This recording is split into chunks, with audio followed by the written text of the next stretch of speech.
When night falls, the darkness starts to speak. Between each breath and the silence there are whispers no one was meant to hear.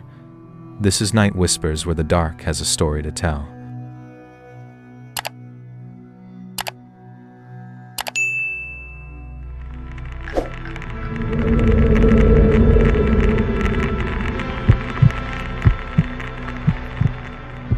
I never imagined I'd end up back in my childhood home, but my last breakup left me with no choice. Boston felt like a fresh start until the person I signed a lease with became someone I no longer recognized. So I returned to Western Massachusetts, a place that gets quieter and more rural the farther west you go. I've never been a country girl, and being in my 20s, the sudden stillness felt unsettlingly out of place. My parents' area is painfully dull, and I keep telling myself this stay is only temporary, just until I can afford my own place again, preferably far from Boston. To get back on my feet, I returned to my old job at the urgent care facility. They welcome me back with open arms, even if it's only for a short while. The downside, though, is the overnight shifts. They're quiet and simple, but they drain me in all the wrong ways, twisting my sleep schedule and wiping out any chance of a normal social life. There isn't much of a social life out here anyway, so after my shifts, I usually grab whatever counts as itinere at that hour row, mostly takeout since almost nothing is open. This morning, I clocked out at 4 a.m., just in time for a small bagel shop that opens right then. I grabbed a chicken sandwich and a salad to eat at home. On the way back, I needed gas, so I pulled into the local Shell station. Of the only places still open at that hour, its huge parking lot almost always empty. It because he walked through the 2 pumps to my side and then said to me, "Want to see a funny trick?" I immediately hated this interaction still for some reason. I said, "What's the trick?" He then started doing that stupid old trick where you pretend you're pulling your finger off with your other hand by just folding it down. He kept looking down at his hands and then back at me with this kind of sarcastic-looking expression, as if he knew what he was doing was stupid. But honestly, I couldn't tell. I fake laughed so that he'd go away, but he didn't stop. Then, for no clear reason, he walked around the pumps to my side and said, "You want to see a funny tricka?" I instantly regretted the interaction, yet I still asked, what tricka?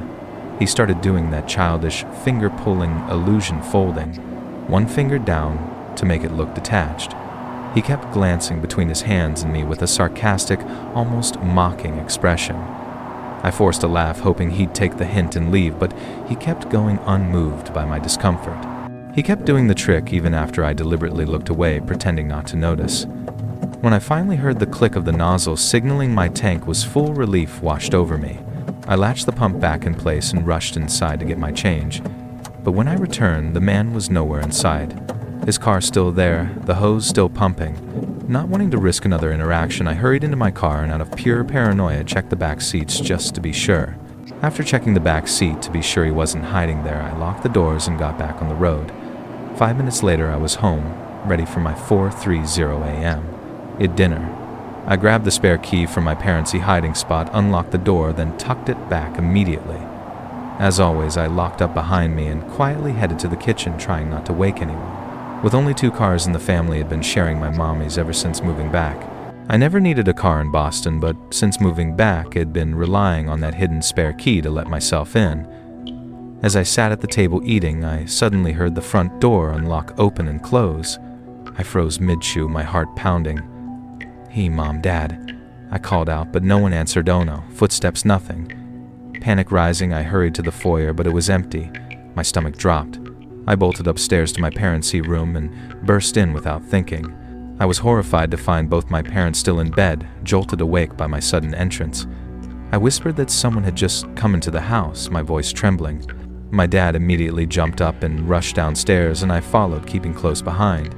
He flipped on every light as we moved through the rooms. When he checked outside for the spare key, it was gone. My mom and I stood frozen in fear, though she still managed to scold me for not checking my surroundings before hiding it. My dad started searching every room in the house, and we followed close behind. After he finished checking my older brother's room, he moved on, leaving the lights on.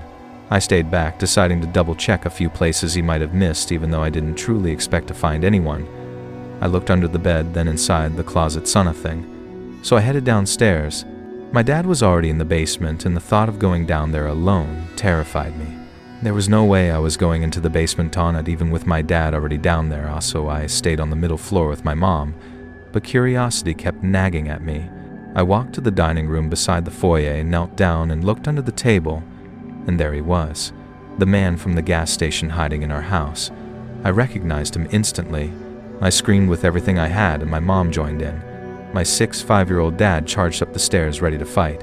The intruder crawled out from under the table and immediately started fighting my daddo, who was at least 20 years older and struggling to keep up. Seeing him being overpowered, my mom and I jumped in, hitting and pushing the man with whatever strength we had. Only when all three of us attacked together did he finally break free and bolt out the front door. We called the police right away. Thankfully, they arrived quickly, but the man still had our front door key. That night, the police left a patrol car in our driveway to make sure the man wouldn't dare return. My dad even wedged a chair against the front door and slept in the living room. The next day, he replaced the lock entirely, officially ending my parents' habit of hiding a spare key outside.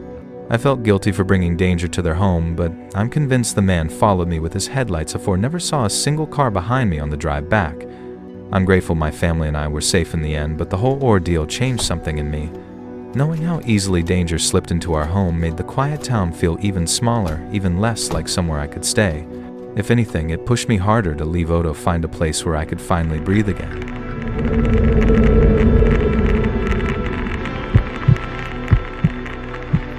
I've always preferred driving at night or anything to avoid the misery of New York traffic.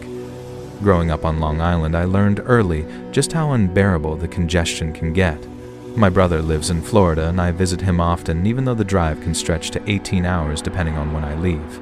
That's why I always hit the road before dawn, slipping out of New York while the rest of the world is still asleep. I usually leave around 2 a.m., just early enough to slip past every high-traffic zone before the roads wake up. That Thursday morning was no different. I grabbed a coffee from Dunkin' Donuts, owe me fuel for the long, punishing drive ahead. I chose to drive instead of fly because I planned to stay in Florida for a full month, and I didn't want to depend on my brother for rides the whole time. By the time I finally made it off Long Island, it was already past 3 a.m. Once I crossed into Jersey, the drive became effortless. Traveling from New York to Florida is simple once you're free of New York code. Just follow I-95 straight down. Around 4 a.m., the hunger finally hit me, so I exited at the first food sign I saw. Wendy's was listed, and I figured it would do for breakfast. I hadn't eaten at home. Waking up that early, my brain never realizes it's hungry until hours later. I followed the signs toward the restaurant. The Wendy's was in some random dark corner of Jersey. No streetlights, nothing around, just my headlights cutting through the emptiness. When I pulled into the parking lot, a few building lights were on and one car was parked there, so I headed straight for the drive-thru. The menu board was lit, which made me think it was open, but no one answered. I waited a full minute, even said, "Excuse me, E," but nothing. Confused, I checked my phone to look up the store's hours. Wendy's didn't open until 6 a.m. Oh, just my luck. And before I could even process that, 3 sudden knocks on my window nearly made me jump out of my seat. I turned and saw a man standing there smiling, motioning for me to roll the window down. I didn't feel safe, so I only cracked it slightly. He told me the place wasn't open, and I said I had just found that out. Then he pointed to the only other car in the lot and said his battery had died. He practically begged me to help jumpstart his car. I told him I didn't have jumper cables, but he quickly assured me he had a set in his trunk. I glanced once more at his car, parked in a lonely corner by the woods, and a believing in karma auguried. I didn't want to abandon someone I could easily help. He stepped back so I could pull my car beside his. Since he was parked head in, I did the same, lining up our hoods before stepping out of my car. After I popped my hood, he opened his and grabbed the jumper cables. We connected everything correctly, and I restarted my car to give his battery a charge. After a minute, I told him to try starting his engine. He took his time walking back inside, but when he tried, nothing happened. We waited a bit longer, and he tried again, still dead. It didn't make sense. He had just been driving, so his battery shouldn't have needed that long to recharge. The guy then asked me to wait while he stepped away to make a call. He started speaking in low, hurried Spanishana that I could understand it anyway. When he returned, he said his friend suggested giving the battery a few more minutes before trying again. I agreed, still trying to be helpful, though I was hoping this wouldn't waste much more of my time. But the last thing I expected was the sudden roar of 2 pickup trucks flooring it into the parking lot. 2 pickup trucks came roaring into the lot, one from each side of the building. In that instant, everything clicked. I whispered, "You'll know," under my breath as I yanked the jumper cables off my battery and slammed my hood shut, but it was already too late till the trucks boxed me in from behind. I looked at the man, and his smile had twisted into something dark and malicious. The way he stared at me still haunts me. I locked my car with my key fob and braced myself. I hit the lock button on my fob and sprinted straight into the woods. Branches tore at my shins as I ran blindly through the darkness. I eventually tripped over something and stayed down, curling myself into the smallest shape I could. Soon I heard men shouting in Spanish somewhere nearby. My heart felt like it would burst. I didn't know how many there were, or whether they were armed only, that at least 3 voices were closing in before they finally began to fade. As the voices faded into the distance, I finally felt a flicker of relief until my car alarm started blaring. Every valuable I owned was packed in the back: clothes, shoes, watches, bracelets. Panic pushed me toward the parking lot, moving low and slow. When I got close enough to see, my heart dropped. Only my car remained. The other 3 vehicles were gone. I ran to it, and the sight was a Nightmare Yami rear window shattered, every single belonging stolen. Nearly 80% of my entire wardrobe was gone, in my suitcase in the trunk, every bag in the back seat, everything. I actually started crying from pure stress. I called the police and told them everything. The officers said they'd pull the Wendy's CCTV footage once the place opened. After taking my information, they told me I didn't need to stay in town and they'd contact me later. I was about 2 hours from home, so I drove back easily, the most stressful, depressing ride of my life. That drive home was the most defeating moment of my life. Later, Jersey police told me the Wendy's car had a fake plate and the 2 pickup trucks had none at all. They said they'd do what they could, but I knew it was only false comfort. My things were never recovered. Still, I believe in karma, and I hope those predators eventually faced it.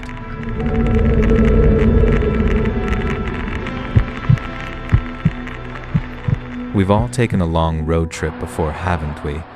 We've all stared at those blue rest area signs, debating whether we can hold it another 20 minutes or if we're about to lose our minds from sitting too long. Sometimes you luck out with a big rest stop full of lights and food, but most of the time, especially on lonely East Coast highways, you get nothing but a tiny bathroom building in the middle of nowhere. And on this trip, that was exactly what I found. You know those moments on a long drive when you keep seeing the rest area sign and wonder if you can survive another 20 minutes without stopping? Sometimes you hit the jackpot with a big, well-lit rest stop full of food, but most of the time, depending on where you are, you're lucky if there's a tiny building with nothing but bathrooms. I was on a long trip myself, a full 15-hour drive, most of it overnight. I won't say where I was coming from or going to because, honestly, it doesn't matter for what happened next. What I can say is that I was somewhere in a pretty run-down stretch of the East Coast. It was so late that the highway felt abandoned and seeing another car became almost unusual. I'd been driving for hours and had reached that miserable point where I desperately needed a bathroom and couldn't sit still any longer. My legs were stiff, my back ached, and every minute felt longer than the last. So when I finally spotted that familiar blue rest area sign, it felt like a small miracle, exactly the relief I needed. A few miles later, I pulled off into the rest area. It was small, nothing special, but it had a restroom owned. That was all I needed. No trucks were parked there. They were only allowed to stay overnight in designated areas. But there was one other car. I figured the driver was probably asleep. I stepped out, stretched my stiff legs, and walked toward the bathroom. Passing the other car, I tried to peek inside, but the windows were too darkly tinted to see whether anyone was actually in there. I couldn't tell if anyone was inside the car, but it didn't seem important at the moment, just idle curiosity. When I stepped into the restroom, though, I froze. A man was standing in the far corner, head bowed back, turned toward me. At first, I assumed he was at a urinal, but he wasn't even facing one. He was just staring into the corner of the wall. I hesitated, unsure whether to say anything. For a split second, I almost asked if he was okay, but the whole scene felt far too unsettling. The whole situation felt so strange, but I had to walk past him to reach the stall. Honestly, I was nervous even getting close. I kept my head down, acted normal, and slipped into the stall, shutting the door behind me. But I just couldn't go out with someone else in the room, and especially not with that eerie silence. I stood there for a full minute trying to pee, but nothing. I flushed anyway and stepped out, only to see that the man had turned around. He was now facing me. He hadn't moved from his spot, but now he was facing me. I finally saw his face clearly and he was staring straight at me. I'm not someone who judges appearances, but this man was genuinely the scariest person I'd ever seen. Something about his eyes was deeply wrong, an empty, hollow stare that made my skin crawl. After 10 hours without any human interaction, it hit me even harder. I didn't say a word. I just turned and walked out fast. I reached my car, started it immediately, and backed out of the spot as quickly as I could. As I checked my rearview mirror, I saw the man walking toward my car. That was all the motivation I needed. I sped off, desperate to get him out of my sight. Getting back onto the highway brought a wave of relief, but it didn't last. I still needed to use the bathroom badly. I figured the next rest area would be about 20 minutes away, and thankfully, I was right. When I finally pulled in, it was almost identical to the last one, but this time no cars were parked there. Thank God. I parked right in front of the bathroom and rushed into a stall, finally getting the relief I'd been holding in for way too long. But as I was finishing up, I heard footsteps enter. I expected them to stop at a urinal, yet they walked straight to my stall and stopped dead. I saw a pair of shoes through the gap at the bottom move. Someone was standing right outside the door. My stomach dropped. My first thought was that it was the same man that he had followed me. My social anxiety locked my voice in my throat. At first, I couldn't get a word out. My nerves completely froze me. Finally, I forced myself to speak. "Is someone in here?" No response. That silence told me everything. I was in trouble. With shaking hands, I dialed 911 and put the call on speaker so whoever was outside could hear. The operator's voice rang out, "E911. What's your emergency?" "E," I answered loudly. "E. In being followed by a dangerous man, I feel threatened." "E." I gave my location and details in a firm, deliberate tone. Thank God it worked. The person outside quietly turned and walked out. I told the operator what happened, but said I'd feel safer staying inside the stall until police arrived, and that's exactly what I did. When I finally heard a knock on the bathroom door and a voice identifying himself as an officer, I knew it was safe to come out. I described the man, his car at the first rest area, and both terrifying encounters. We also checked my car to make sure nothing had been tampered with. Once it was clear he was gone, the officer and I left together, eventually parting ways when he exited the highway. The rest of my drive went smoothly, but that night still crawls under my skin. I'd never been followed before, and I'm almost certain the person outside the stall was the same creep from the first bathroom.